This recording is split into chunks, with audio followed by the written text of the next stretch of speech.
IPL 2025 half స్టేజ్కు వచ్చింది. సుమారు 76 మ్యాచ్లు జరిగాయి. టాప్ 4లో Gujarat, Delhi, royal challengers Bengaluru, Punjab kings ఉండగా దిగువ 4 స్థానాల్లో Chennai super kings, sun risers Hyderabad, Rajasthan royals, Kolkata knight riders జట్లు ఉన్నాయి. ఇక తటస్థగా Mumbai Indians, Lucknow super giants జట్లు 5, 6 స్థానాలు దక్కించుకున్నాయి. ఇప్పటిదాకా చిన్న జట్లు పాయింట్ల పట్టికలో టాప్ 4 స్థానాలు ఏలుతుంటే అనూహ్యంగా వరుసగా 4 విజయాలతో ముంబై ఇండియన్స్ టాప్ కు దూసుకుపోతోంది. కెప్టెన్ హార్దిక్ పాండ్యా సారథ్యంలోని ముంబై ఇండియన్స్ మళ్లీ మునుపటి ఫామ్ రాబట్టుకుంది. సరైన సమయంలో ఆ జట్టు పుంజుకుంది.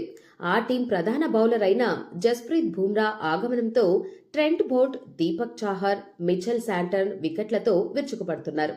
అలాగే బ్యాటర్లు సూర్యకుమార్ యాదవ్, తిలక్ వర్మ, రెకల్టన్, విల్జాక్స్, నమదీర్, హార్దిక్ పాండ్యా పరుగుల వరద పారించగా చెన్నైతో జరిగిన మ్యాచ్లో రోహిత్ శర్మ తిరిగి భీకర ఫామ్లోకి వచ్చాడు. ఒక్కసారి వాడు ఫారంలోకి వస్తే వాడిని ఆపడం కష్టం. వాడొక పిచ్చోడు. ప్లే ఆఫ్స్ లోకి ఎంటర్ అయితే కప్పు కొట్టే వరకు వాడు ఆగడు. ఇక నేను డాగౌట్ లో కూర్చొని విజయాలను చూడొచ్చు అన్నట్టు చెప్పుకొచ్చాడు.